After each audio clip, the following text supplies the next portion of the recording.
بسم الله الرحمن الرحيم سبح اسم ربك الأعلى الذي خلق فسوى والذي قدر فهدى والذي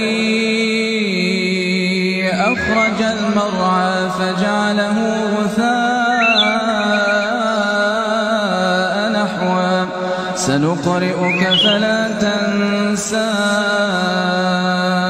إلا ما شاء الله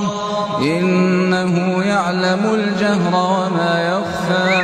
ونيسرك لليسرى فذكر إن نفعت الذكرى سيذكر من يخشى ويتجنبها الأشقى الذي يصلى النار